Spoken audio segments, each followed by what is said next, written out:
Great morning जी, great morning दोस्तों, नमस्कार। भूपेश आनंद।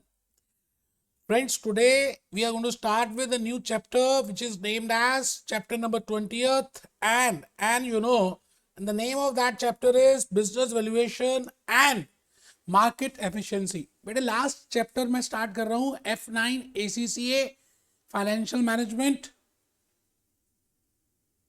And I think I have already recorded 200 plus के आसपास लेक्चर्स हो जाएंगे, because again in this chapter I will be devoting 7 to 8 lectures. तो आज बटे हमने वो दिन डिसाइड कर लिया था। मैं क्या बताऊं, आज today I am so much happy because जब मैंने चैप्टर 1 स्टार्ट किया था तो मुझे लग रहा था पता नहीं मैंने जो कमिटमेंट दी है स्टूडेंट्स को, क्वालिटी की, डेट की, क्वांटिटी की, whether I will be able to achieve it और नॉट। बट आज जब लास्ट चैप्टर स्टार्ट हो रहा है तो ऐसा लग रहा है सब कुछ मैंने ऐसा ही किया जैसा बोला था, एंड दैट इज कंट्रोलेबल। अब मैं आपको अपना एक्सपीरियंस बताऊं कि इन सभी लेक्चर्स जो मैंने 19 चैप्टर्स 20 चैप्टर्स रिकॉर्ड किए, 200 आवर्स प्लस की रिकॉर्डिंग दी, बेटे ये काम आसान था नहीं, बड़ा मुश्किल लगता था मुझको। लेकिन मैंने क्या किया, रिजल्ट में नहीं देखा, धीरे धीरे धीरे धीरे हर रोज एवरी डे जो टाइम मिलता था मैं रिकॉर्ड करता था, बातों को सोचता था, नई रिकॉर्डिंग करता था, और धीरे धीरे धीरे धीरे धीरे धीरे मैंने ये सफर को तय कर लिया। मैं बताना ये चाहता हूँ, व्हाट आई वांट टू से यू, कि आप अगर F9 या स्किल लेवल या ACCA या प्रोफेशनल लेवल कुछ भी देखते हैं, कोई सब्जेक्ट जब हम स्टार्ट से पहले देखते हैं तो थोड़ा सा मुश्किल लगता है, क्योंकि हमें लंबा सफर दिखता है और रिजल्ट काफी दूर बाद नजर आता है। बट द पॉइंट इज, आपका एक ही ड्यूटी है कि आपको बस चलते जाना है, चलते जाओ चलते जाओ, चलते चलते सक्सेस मिलेगी। आप देखिए आपके सामने मैंने F9 के वीडियोस रिकॉर्ड कर दी और आज लास्ट लेक्चर नंबर 20 में चैप्टर नंबर 20 स्टार्ट कर रहा हूं। आप सभी रजिस्टर ओपन कर लें। Great good morning, lecture number 1 chapter number 20। अच्छा, चैप्टर 20 में दो बातों को उन्होंने उल्लेख किया। दे have included two aspects in this chapter number 20. The first is business valuation and second is market efficiency. So these are interrelated topics, but still एक business valuation है part A and second is market efficiency. तो मैं दोनों को बताऊंगा, उसकी tension बिल्कुल छोड़ दें, कमर सीधी करके बैठना है, चैप्टर 20 का नाम लिखना है, लेक्चर 1 की बात हम कर रहे हैं। एक बात बस कहनी है कि action speaks louder than words. आप करके दिखाइए, तब लगेगा कि सच में आपके अंदर दम है। नहीं तो बेटे ऐसी है दुनिया, तो ऐसी चल रही है। नेगेटिव निकालना तो आप मेरी क्लासेस में किसी में भी कहीं पे भी कुछ भी नेगेटिव निकाल सकते हैं, ये तो थॉट प्रोसेस है, लॉस आपका है। बेटे क्वांटम फिजिक्स है, क्वांटम रूल चल रहा है, जैसा सोचेंगे वही चीजें अट्रैक्ट करेंगे। अगर आज आप सोचते हैं कि इसमें पॉजिटिविटी है तो पॉजिटिविटी अट्रैक्ट करेंगे, और लाइफ में कुछ पाने के लिए पॉजिटिव रहना बड़ा इंपॉर्टेंट है। ठीक है जी, कमर सीधी करके बैठना है, बी हैप्पी, बी जॉली रहना है, हैप्पी रहना है, जॉली रहना है और चेयरफुल रहना है। इन सब बातों के साथ आज आपको मैं जो बातें बताने जा रहा हूं, ध्यान से सुननी है, समझनी है, देखना है कि मैं क्या बोल रहा हूं, बिकॉज मैं आज आपको कुछ basic concept, basic things, basic logics बताने वाला हूं। और पूरा ये chapter 20 business valuation and market efficiency, it is dependent upon those basic logics and basic concepts. So let's start with the journey, and before I start with, I just want to show you your juice. मैं अपने juice notes आपको एक बार दिखा दूं कि भाई juice notes में हमने क्या क्या लिखा था। बेटे फर्स्ट टोटल चेक कर लीजिए जी, पता नहीं टोटल चेक कर लीजिए, 20 चैप्टर्स हैं, मैंने 19 करा दिए, किस प्रायोरिटी में करा सब बताया हुआ है। आज मैं इस चैप्टर की तरफ आ गया हूं जिसका नाम है business valuation and market efficiency. Efficiency की बातें करेंगे, मार्केट एफिशिएंसी की बातें करेंगे, वैल्यूएशन की बातें करेंगे, बिजनेस की बातें करेंगे, प्राइस की बातें करेंगे। बेटे मैं आज आपके सामने काफी सारी बातें रखूंगा, और लॉजिकली अगर आप देखें तो बड़े सारे लर्निंग आउटकम्स हैं इसके। They have included a huge content in this last chapter 20th। But Bhupesh Anand है ना, आपको टेंशन लेते हैं। मैंने क्या लिखा, to accomplish great things we must not only act but also dream, not only plan but also believe. बड़ी प्यारी प्यारी बातें लिखी है जूस नोट्स में, आप इसकी हार्ड कॉपी निकाल कर फिर देखेंगे तो ज्यादा एंजॉय करेंगे। और मैंने बेटे इसमें कंसेप्ट्स दो ही बनाए हैं वैल्यूएशन में। एक कंसेप्ट बनाया वैल्यूएशन और दूसरा बनाया school of thought for valuation business. किसी भी चीज को हम कैसे वैल्यू करते हैं, इट इज अ आर्ट। आप कैनवस देते हैं किसी को और आप कहते हैं ड्राइंग करें, तो सबके मन के जो अलग अलग विचार हैं, आप देखिए सबकी ड्राइंग अलग अलग होती है. It is art. Similarly if I do valuation, it depends upon valuer कि भाई आप एक्चुअली में क्या सोच रहे हैं, किस थॉट ऑफ प्रोसेस से ज्यादा वेटेज दे रहे हैं. That is always important. आइए, मैं भूपेश आनंद आज आपको इस पूरी नॉलेज के नगर में वैल्यूएशन में लेके चलूं.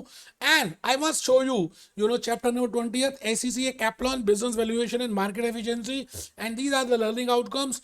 और ये सारी बातें हम डिस्कस करने वाले हैं. बड़ा प्यारा सा इन्होंने फोटो प्रिपेयर किया है, बट इस फोटो को बनाने से पहले आप मेरे 4-5 लेक्चर्स अगर देख लेंगे और फिर इसके ऊपर देखेंगे तो आपको लॉजिकली बातें समझ आएंगी कि क्या कहना चाह रहे हैं. वैल्यूएशन है क्या, what is value, what is price, what is maximum retail price, what are the benefits, how we calculate value, what is the valuation of shares, what is the valuation of bonds, how we can value preferred stock, how we can value house, how we can value entity. मैं आज आपके सामने कैटरीना कैफ की valuation calculate करके दिखा दूंगा, आपको बताऊंगा एक प्रोसेस. विद दैट प्रोसेस आज आप अपनी वैल्यू आने वाले लाइफ में, और अगर आपकी मैरिज ACCA के स्पाउस के साथ होती है तो आपकी टोटल वैल्यू में कैलकुलेट करके बताऊंगा कि आप इस तरह से अपनी वैल्यूएशन कर सकते हैं. बेटे, इस दुनिया में हम किसी भी चीज की वैल्यूएशन कर सकते हैं. आइए आइए मैं उसी चाह में, उसी राह में ले चलूं, उसके बाद फिर मैं बुक्स में आऊंगा. कहते हैं पहले आप मेरी बात सुन लीजिए, फिर हम बुक्स में देखेंगे कि वेदर वी हैव कवर्ड और नॉट. तो सबसे पहली बात जो मैं आपके सामने रखना चाहता हूं, I want to tell you that what is the meaning of retail price, maximum retail price, और what is the meaning of value, whether both are different और वेदर दे आर सेम. आप कुछ भी, मैं तो ये कहता हूं जी, आप रिमोट लेने जाते हैं, ये रिमोट है ना, AC का रिमोट है, प्रोजेक्टर का रिमोट है. इस रिमोट का मैक्सिमम रिटेल प्राइस होगा कुछ, मान लेते हैं लेट इट बी $100, कि बाजार में ये $100 का मिलता है, या ₹100 का मिलता है, या £100 का मिलता है. बट अगर इसी रिमोट को मैं ये प्रूव कर दूं कि इस रिमोट को कैटरीना कैफ यूज करती थी, अब वो कैटरीना कैफ बेचना चाहती है क्योंकि कैटरीना इसको यूज करते थे, इस रिमोट को, उसको टच किया हुआ कैटरीना ने, तो आप मुझे बताइए क्या अब इसका जो प्राइस है 100 से ज्यादा होगा, या 100 ही होगा, या 100 से कम होगा. पहली बात, प्राइस वो होता है जो हम बाजार में किसी भी चीज को खरीद सकते हैं, दैट इज ₹100. ये बात हमें समझ आ गई, या $100 या £100. But value is different from price. Value का मतलब होता है how much is the cash flows, how much is the future cash flows which I can realise from this asset. मेरे पास अगर ये रिमोट है और इस रिमोट को कैटरीना कैफ ने टच किया और मैं प्रूव कर दूं, तो इस रिमोट को मैं बेचने के लिए लगा दूं कि भाई कैटरीना कैफ का टच वाला ये रिमोट है, तो आपको मालूम है लोग लाखों रुपए देना स्टार्ट कर देंगे. नरेंद्र मोदी जी ने एक वो जैकेट पहनी थी और उस जैकेट को बनाने के लिए मानते 2 लाख रुपए लगे थे, लेकिन बेटे बिकी थी 2 करोड़ रुपए में. सूरत के एक व्यापारी ने उस जैकेट को परचेज किया. मैं कहना क्या चाह रहा हूं, मैं आपसे कहना चाहता हूं price is a different thing and value is a different. Value means how much benefit I will be getting by buying that asset, और what are the future cash flows which I will be getting. उस asset को खरीदने के बाद मैं भविष्य की कितनी कैश फ्लोज आज ले लूंगा और उनकी प्रेजेंट वैल्यू क्या है, I can calculate it. That is something is named as value. Price is different from value. मैंने कहा प्राइस एक अलग चीज है, वैल्यू एक अलग चीज है. अभी हम पहले वैल्यू का मतलब तो समझ लें, फिर आएंगे बिजनेस वैल्यूएशन में. बेटा आप नहीं समझ पा रहे, मेरी बात नहीं समझ पा रहे, मैं बड़े सारे एग्जांपल्स दूंगा और आपको प्रूफ कर दूंगा, आपको समझ आ गया that what is the meaning of price and what is the meaning of value. Price का मतलब है कि आप उस चीज को खरीदने में, बेचने में कितने पैसे देंगे या कितने पैसे लेंगे. That is a retail price, everyone can by that. But the value is different from that. जैसे जैसे कोविड की सेकेंड वेव आई थी इंडिया में, हो गए 2-3 साल. मैं कहता हूं जब कोविड की वेव आई थी उस समय लोगों को ऑक्सीजन का सिलेंडर नहीं मिल रहा था. वैसे ऑक्सीजन का सिलेंडर की कीमत 2000 रुपीज की है, इंडियन रुपीज की एज्यूम कर रहे हैं बेटे, लेकिन उन दिनों 2-2 लाख रुपए के सिलेंडर्स बिके. वर्थ, उसकी जो वर्थ है, उसका जो बेनिफिट मिलेगा, दैट इज डिफरेंट, एंड उसका price is different. Price I will say that is 2000 rupees, but the value is 2 lakh rupees. It means अगर आपको वो ऑक्सीजन सिलेंडर मिल जाता है तो आप किसी की जान बचा सकते हैं, और जान बचाने की वैल्यू कुछ अलग होती है, उसका फ्यूचर बेनिफिट कुछ अलग है as compare to 2000. So the point is how much benefit you will be getting from that asset if you buy that. How much will be the cash flows you will be getting? What are the present value of the benefits you will be getting? आप उस asset से क्या प्राप्त करेंगे, आपको क्या मिल जाएगा, और उन सब की आज की कीमत अगर आप निकाल लें तो उसका नाम है वैल्यू, और प्राइस कुछ अलग चीज होती है। आई थिंक यहां तक बात समझ पा रहे हैं। मैंने कहा जी एक फिरंगी फिरंगी आया हमारे राजस्थान में जैसलमेर में, झुंड के साथ घूम रहा था। अच्छा, झुंड के साथ जब घूम रहा था तो उसके बाकी लोग आगे पीछे हो गए, ये बेचारा अकेला रेगिस्तान में रहा। ये बेचारा अकेला, इसको रास्ता नहीं मिल रहा था। 2 दिन हो गए, 3 दिन हो गए, ना पानी ना इतनी भूख लग रही है, कुछ खाया पिया भी नहीं। अब तो ऐसा हो गया कि ऐसे लगता है बस मर ही जाएगा, लेट गया बेटे, इतनी एनर्जी नहीं रही कि बस कि खड़ा भी हो सके। अब तो लेटने के लायक हो गया बेटे, लेटा हुआ है। लेकिन कभी कभी आंख खुलती है, बोलता पानी पानी पानी, फिर आंख बंद हो जाती है क्योंकि 2-3 दिन हो गए बेटे, उसका झुंड कहीं दूर चला गया फिरंगी होगा। ये बैच जैसलमेर में था। दूर से एक गांव है, उस ऐसा मान के चलते रेगिस्तान के उस तरफ एक गांव है और रेगिस्तान के इस तरफ भी एक गांव है। उस गांव से एक बंजारन जिसने पायल पहनी हुई है, वो बिजलरी की एक ठंडी सी बोतल लेकर उस गांव से इस गांव जा रही है, क्योंकि वो इस गांव रहती है। तो यहां से पानी लेके जा रही है यहां पे, और रास्ते में ये व्यक्ति फिरंगी रेगिस्तान में मरा अधमरा पड़ा हुआ है, ऐसा मान रहे हैं। कभी कभी आवाज आती है, आंखें खुलती तो बोलता है पानी पानी पानी। ये जो बंजारन है उस गांव से चलती चलती चलती चलती आवाज करती हुई पायल की छन छन छन छन छन छन छन छन इस व्यक्ति तक पहुंचती है। और जैसे इस व्यक्ति के पास पहुंचती है, ये भी कहता है अरे पानी पानी पानी। आप ये बताइए, ये बंजारन उस गांव से 20 रुपीज की बोतल लेकर आई है बिजलरी की, इंडियन रुपीज। अब ये जो व्यक्ति है, ये कह रहा है, ये फिरंगी कह रहा है पानी दे दो पानी दे दो पानी दे दो। अब ये बंजारन चाहे तो उस बोतल को वो कहती है कि मैं पानी आपको दूंगी, आप अपनी फिंगर की मेरे को रिंग दे दो। क्या लगता है बेटे, वो फिरंगी जो अधमरा है, जो मरने वाला है, क्या वो अपनी अंगूठी उसको दे देगा या नहीं देगा? बिल्कुल देगा, क्योंकि उसकी उस समय वर्थ, उसका बेनिफिट, उसको उसकी लाइफ का बेनिफिट मिल जाएगा। आप बात समझिए, 20 रुपए बिजलरी की प्राइस है, लेकिन वो गोल्ड की एक रिंग देकर वो अपनी लाइफ को बचा सकता है। मैं कहता हूं value is different from price. I think अब आपको लॉजिकली बात समझ आ रही है। आज के इस लेक्चर के थ्रू मैं आपको वैल्यूएशन बताने जा रहा हूं। प्राइस तो हम कैलकुलेट कर सकते हैं, we can calculate the cost, we can calculate, we can add the profit and we can say that this is the selling price.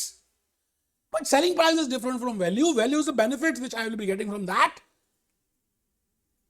तो आप फर्स्ट पॉइंट आप लिख रहे हैं, you should know before doing this chapter number 20th, at least as an intro, that what is the difference between a price and the value. So I have given you different examples. I have just given you the Bisley water example just to explain you that what's the difference between price and value. Then I have given you example of COVID, you know, oxygen cylinders. मैंने उसके बाद सबसे पहले कैटरीना कैफ का example दिया कि भाई उस रिमोट को कैटरीना कैफ ने या नरेंद्र मोदी जी ने पकड़ा हुआ, तो आप कितने पैसे देंगे? बेटे बोली लगेगी, बोली टेंडर बनेगा। तो वैल्यू एक अलग चीज है और प्राइस एक अलग चीज है। ये बात हमें फर्स्ट पॉइंट में समझ आ गई। पॉइंट नंबर 1 में जो भी एग्जांपल्स भी दिए मैंने बेटे, उन एग्जांपल्स को लिखा, एटलीस्ट एक एक लाइन लिख लेंगे ना, तो आपको लॉजिकली जब आप रिलेट करने पड़ेंगे, जब आप याद करेंगे या जब आप रिवाइज करेंगे, यू कैन रिकलेक्ट इट यार। Second point which I want to tell you is that value means the present value of the future benefits. जो मुझे भविष्य में, जैसे आप एसी से कर रहे हैं, तो आप ये सोच रहे हैं कि मैं एसी से करूंगा, बिग 4 पे जाऊंगा, ये सैलरी मिलेगी, फिर आपकी वाइफ, आपको किसी से प्यार होगा, आपकी स्पाउस भी एसी से होगी, फिर आपके बच्चे होंगे वो भी एसी से करेंगे, फिर वो भी बिग 4 में जाएंगे, और अज्यूम करते हैं आपकी लाइफ 80 ईयर्स होगी, तो आप कितना इंक्रीमेंट लेंगे, कितनी सैलरी आपको मिल सकती होगी, उन सब का अगर मैं प्रेजेंट वैल्यू कैलकुलेट कर लूं तो that will be the present value of your family. जैसे मैं कैटरीना कैफ की बात करूंगी, भाई कैटरीना कैफ की एज इतनी है, कितने ईयर्स तक वो मैरिज मूवीज में काम कर सकती है? मैरिज तो हो ही चुकी है उसकी, और एक मूवी में कितने पैसे लेती है, कितनी मूवीज मैक्सिमम कर लेगी, तो मैक्सिमम उसकी वर्थ कितनी रही, इतना कमा सकते हैं। This is the value. Similarly आप किसी भी एसेट की, शेयर्स की, डिवेंचर्स की, फाइनेंशियल एसेट्स की, गोल्ड की, कॉइन की, वाटर की, बिजनेस की, एंटिटी की, कंपनी की, आप आवाज तो करो यार. You can calculate value of anything. Golden rule is you will calculate the total of the present value of all the future benefits which you will be getting. जो आपको फ्यूचर में मिलेंगे उन सब का जोड़ कर दो. that is named as क्या, value of that asset or of any underlying thing which you want to value. तो थर्ड सेकंड पॉइंट लिख रहे हैं, value can be calculated for anything. मैंने लिखा जी, आप ही के लिए लिखा कि वैल्यू किसी के लिए भी निकाल सकते हैं. Golden rule is total of present value of all future cash flows. जो भविष्य में आपको कैश फ्लोज मिलेंगी या आपको लगता है मिलने वाली है, उन सब का आप प्रेजेंट वैल्यू निकाल कर जोड़ कर दें. That is named as the present value of cash flows. That is value of an asset. बेटे आप इन्वेस्टमेंट अप्रेजल करते थे ना, उसमें क्या होता था, आउटफ्लोज भी होती थी, इनफ्लोज भी होती थी. अब मैं यहां पे कह रहा हूं कि आउटफ्लोज को मारो गोली. You are not evaluating investment appraisal, you are just buying an asset. अब आप उस एसेट का, उस शेयर का, उस डिवेंचर का, उस कंपनी का, उस गोल्ड का, उस जो भी कुछ आप जो खरीद रहे हो, उससे क्या आपको भविष्य में फायदे होंगे, उन फायदों का प्रेजेंट वैल्यू निकाल दो, उनका जोड़ कर दो. That is value of that asset. ठीक है सर. तो मैंने आपके लिए ये बनाया कि आप एसीसीए हैं, आप यहां खड़े हुए हैं, आप फाइनेंस मैनेजर भी हैं और आप चेक कर रहे हैं कि future cash flows first year की कितनी होंगी, सेकंड ईयर की कितनी होंगी, थर्ड ईयर की कितनी होंगी, फोर्थ ईयर की कितनी होंगी, and you will discount it on the basis of a discounting rate which we have already seen number of times, you know, and that will be value. I think यहां तक बात सबको समझ आ रही है. कहते हैं आप में से कुछ बच्चे समझदार हैं और वो लिख नहीं रहे, वो बेवकूफ है एक्चुअली में. लिखना यार. नेक्स्ट पॉइंट, मैं आपको इस चैप्टर नंबर 20 में वैल्यूएशन कराऊंगा और वैल्यूएशन दो बातों की करेंगे. वैल्यूएशन ऑफ शेयर्स भी डिस्कस करेंगे, valuation of common stock, valuation of preferred stock, valuation of debt bonds, and then we will be valuing the business entity. तो हम सभी का कैलकुलेशन करने वाले हैं. तो मैं थर्ड पॉइंट में लिख रहा हूं इन चैप्टर 20. ये जो चैप्टर हम कर रहे हैं लास्ट चैप्टर है बेटे, लास्ट है. मैं खुश हूं बेटे, आज लास्ट चैप्टर मैंने स्टार्ट कर दिया. We will learn the valuation for financial assets. It means we will learn that how to value equity shares. If I am buying that equity share, how much is the benefit I will be getting. और if I am purchasing, if I am a preferred stock investor, how much will be the preference dividend, how much will be the redeemable value I will be getting, whether those preference shares are cumulative or non cumulative. तो हम सारा ब्योरा calculate करेंगे, उनका जोड़ लगाएंगे और उसकी वैल्यू कह देंगे. और इसी तरह से we can calculate the value of a business और अ कंपनी और अ एंटिटी. कि अगर मैं ये बिजनेस खरीद लूं, जैसे कोका कोला कहती है अगर पेप्सिको को मैं खरीद लूं तो पेप्सिको से मुझे और मेरा प्रॉफिट कितना बढ़ जाएगा, how much profit I will B buying. Tata Motors कहता है अगर मैं इस कंपनी को परचेज कर लूं, you know, then how much benefit I will be getting. Lakshmi Mittal कहता है जी मैं अगर ये खरीद लूं तो मैं स्टील कंपनी का मैं टाइकॉन बन जाऊंगा, तो how much will be the value I will be getting. मैं सोचता हूं कि अगर सपोजिंगली मैं सीपीए के लेक्चर्स में रिकॉर्ड कर दूं तो how much will the value I will be getting. That is named as valuation of a business. तो बेटे दो बातें करनी है, valuation of assets and valuation of financial assets and valuation of business. ठीक है सर, लिखेंगे बेटे लिखेंगे. कहते लिखने से ज्यादा अच्छा लगता है यार. लिखो मेरे बच्चे, लिखो बेटा. अभी तक तो लिखा ही है, लास्ट चैप्टर में भी लिखिए. पॉइंट नंबर 4 मैंने कहा जी, वैल्यूएशन ऑफ एन एंटिटी अलग बात है and market capitalization of a company is a different thing. मैं रिपीट करूंगा, I repeat my golden words.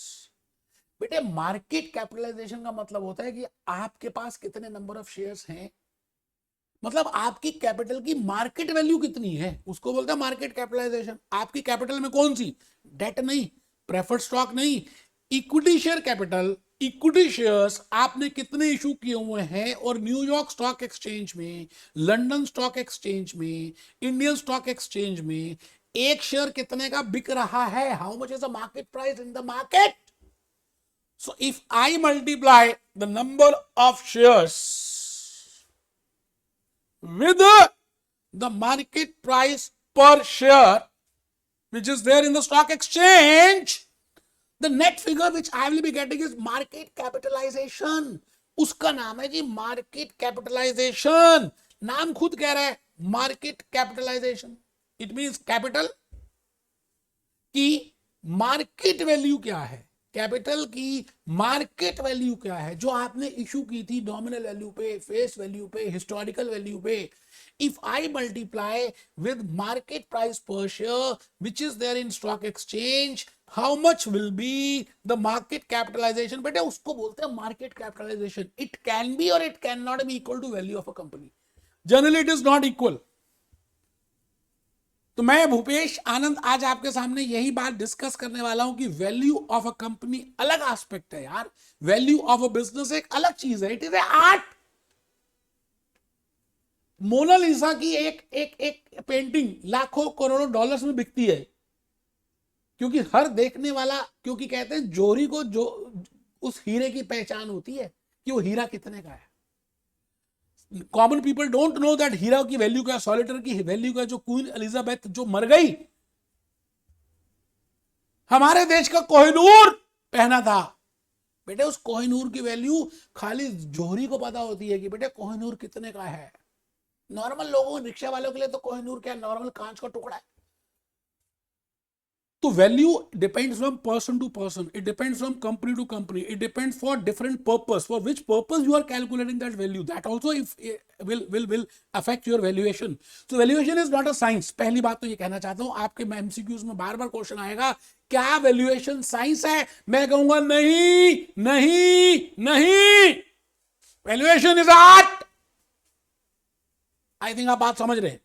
तो नेक्स्ट पॉइंट आप लिख रहे हैं जी, फिफ्थ पॉइंट लिख रहे हैं, वैल्यूएशन इज एन आर्ट. आहा आहा, कला है बेटे, ये कला है. कला, नृत्य कला, कला. और धीरे धीरे आती है बेटे. कला कभी भी एक साथ नहीं आएगी. आप कोई संगीत सीखते हैं, you want to sing a song, धीरे धीरे धीरे धीरे you will sing, you know. So if you want to dance, again it is a art. So similarly, to calculate the value of an asset, of a financial asset, or of a business, or of an entity, or of JK Tires, or of Pitanjali, or of Dabur, or of Coca-Cola, or of PepsiCo, or of Katrina Kaif, or of AC, किसी की भी value निकाल सकते हैं. It is a art because it depends upon so many factors. क्या क्या बातें नहीं होती यार, उन सभी का समूह करके हम उसकी प्रेजेंट वैल्यू निकालते हैं. उसी का नाम है, उसी का नाम है, उसी का नाम है, that is named as value of that asset. ठीक है जी.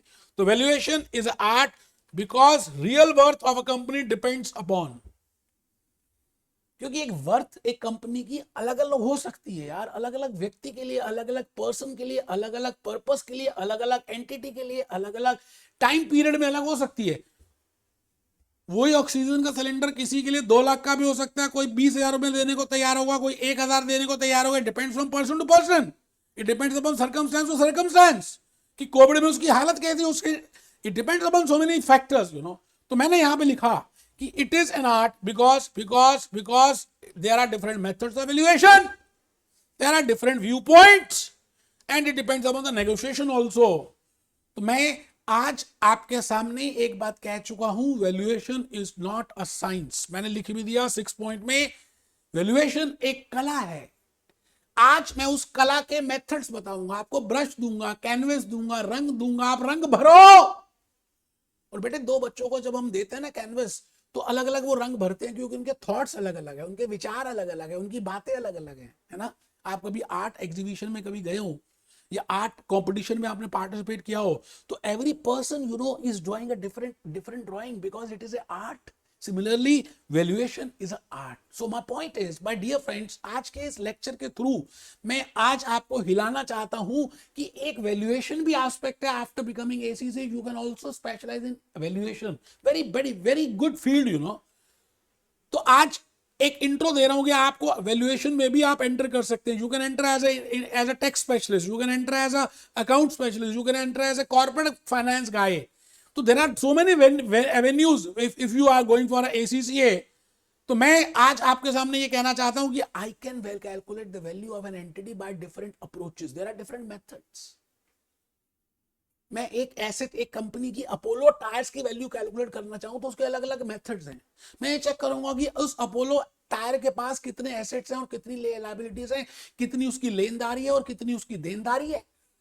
how much are the assets and how much are the liabilities, and how much will be the net assets. Assets minus liabilities will be the net assets. Getting my point? तो आप लिखेंगे, next point लिखेंगे, following are the three approaches, तीन approaches हैं to value an entity. बेटे approach number 1, 2 और 3, तीनों approaches को अलग अलग लेक्चर के थ्रू में बताऊंगा. जैसे मैं इसको लेक्चर नंबर 2 में बताऊंगा, इसको 3 में, इसको 4 में, लेकिन आज लेक्चर 1 है तो थोड़ा थोड़ा सबका बताऊंगा. फिर धीरे धीरे हम स्पेशलाइज में आ जाएंगे. पहली अप्रोच है asset based approach. It means हम इस अप्रोच में ये चेक करते हैं कि how much are the assets of that business entity and how much are the liabilities of that business entity, and then we calculate the fair value, the market value of those assets and those liabilities. It means how much I will be getting by selling those assets and how much will be the liabilities which I have to pay and how much will be the net answer. तो आप लिखेंगे बेटे, कमर सीधी करके बैठना, मैं थप्पड़ मारूंगा, सच कह रहा हूं, मेरे को गुस्सा आ रहा है. आप ऊपर देखो, ऊपर देखो, एरो बनाओ. Following are the three approaches to value an entity. मैंने कहा जी there are three approaches to value an entity. Approach number 1 is asset based, approach number 2 is earning based, approach number 3 is cash flow based. Approach number 1 asset based में 3 measures हैं.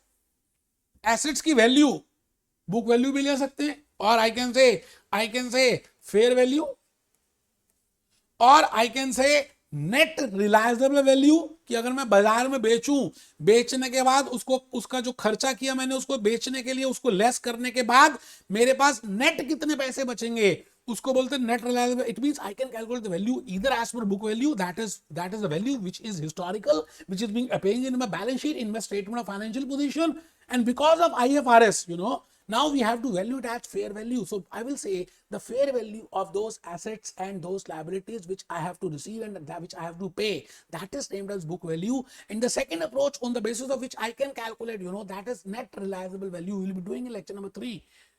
And the third approach is replacement cost. अगर ऐसा ही asset, जैसे ही घड़ी है, ऐसी ही घड़ी अगर मैं दूसरी लेकर आऊं तो रिप्लेस कर दूं इसको, है ना, तो कितने की पड़ेगी, मेरे जेब से कितने पैसे जाएंगे, that is replacement cost. So there are 3 approaches on the basis of which we can calculate it. तो next approach है earning based, और earning based में 2 हैं. एक है price earning ratio और दूसरी है earning yield. अब कुछ लोग प्राइस अर्निंग रेशियो के बेसिस पे वैल्यू करते हैं, कुछ लोग अर्निंग यील्ड पे करते हैं, और दोनों के दोनों फॉर्मूलेस मैंने चैप्टर 19 के फाइनेंशियल रेशियोज में डिस्कस किए थे. बताया था प्राइस अर्निंग रेशियो का मतलब है market price upon earning price, and with help of price earning ratio, higher the price earning ratio better it is, because for each every $1 of earning, this much is the amount of price which they are ready to pay. बेटे अब आपको chapter 19 का जो basic है अब आपको फायदा करेगा, क्योंकि मैंने उसमें लॉजिक्स बताए थे, तो आप लिख लेना. अप्रोच नंबर 2 है अर्निंग बेस्ड. अर्निंग बेस्ड में कैसे करते हैं, price earning ratio valuation and earning yield, ठीक है सर. और approach number 3 is cash flow basis. Cash flow basis, dividend valuation model. We have discussed in cost of capital, cost of equity, dividend valuation model and discounted cash flow. ये हमने discuss किया था investment appraisals में chapter 2 से chapter 6 तक, सब कराया है. बस आज आपको मैं वो सारी बातें एक साथ बता दूंगा और आपको लगेगा ये चैप्टर 20th है. Chapter 20th is business valuation and market efficiency. I am telling you now there are 3 approaches to calculate the value of a business. The first approach is asset based, the second approach is earning based, and the third approach is cash flow based.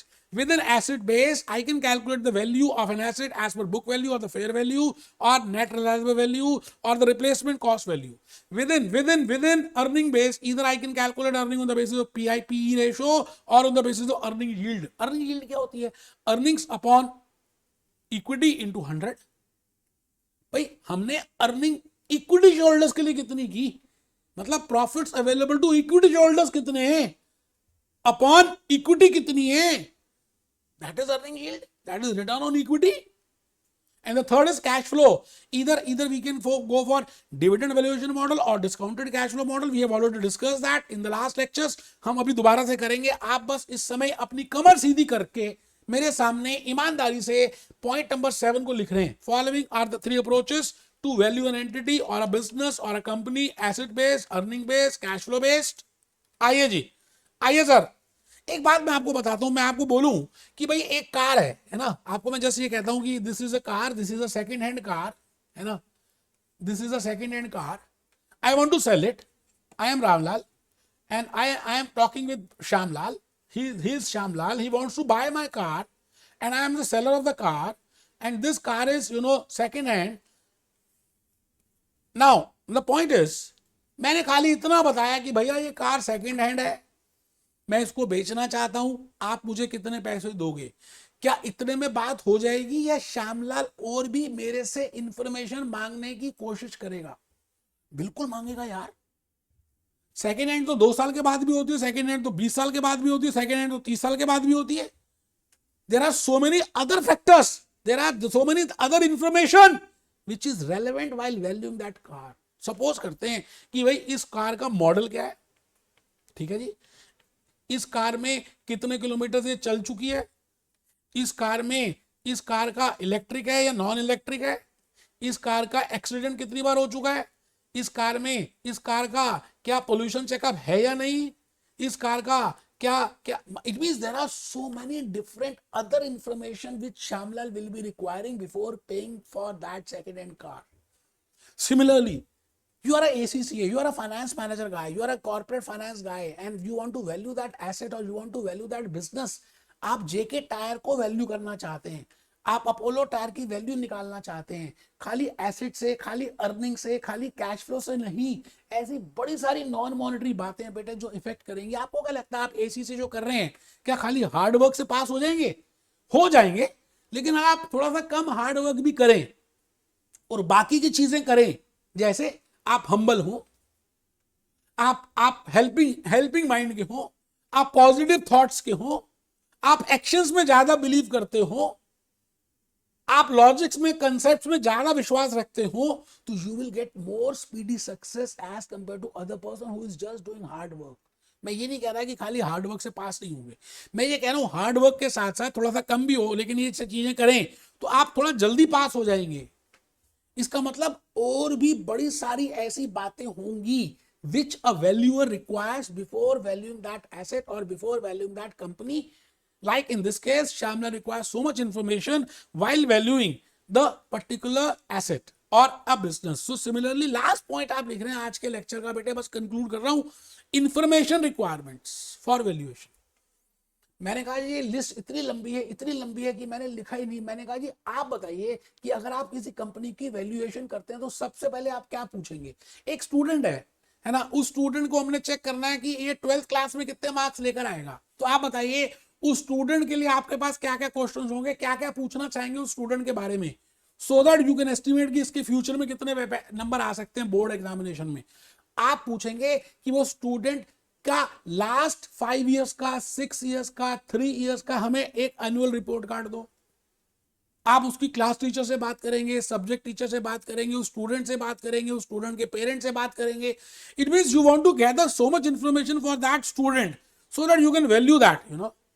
तो मैं आज यही बात आपसे कह रहा हूं, if you want to value a business you will gather so much information. तो पहली बात, पास्ट ईयर फाइनेंशियल स्टेटमेंट्स को देखेंगे. And when I say past year financial statement, I mean as per IFRS, you will be going for SOFP, that is statement of financial position, statement of comprehensive income, statement of cash flows, notes to accounts, management commentary. बड़ी सारी बातों को देखेंगे, you know, that you require that, then only you can value it. And the second point is you will be requiring that, you know, supporting schedules, that how you have prepared that income statement or balance sheet, what are the assumptions you have taken into account. वो सभी बातों का ब्यौरा आपको चाहिए. जैसे inventory को value किया है, so whether you have followed FIFO method और LIFO मेथड और weighted average, that is given to you in supporting schedules.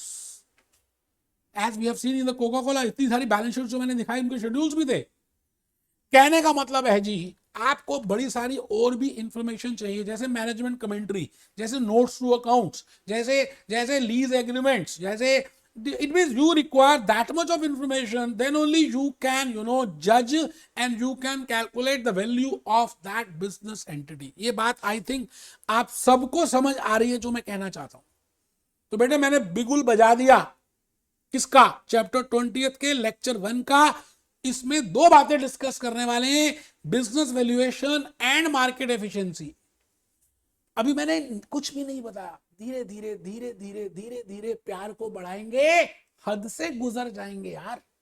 आइए आइए हम लेक्चर 2 में मिलते हैं। Be happy, B jolly, B cheerful.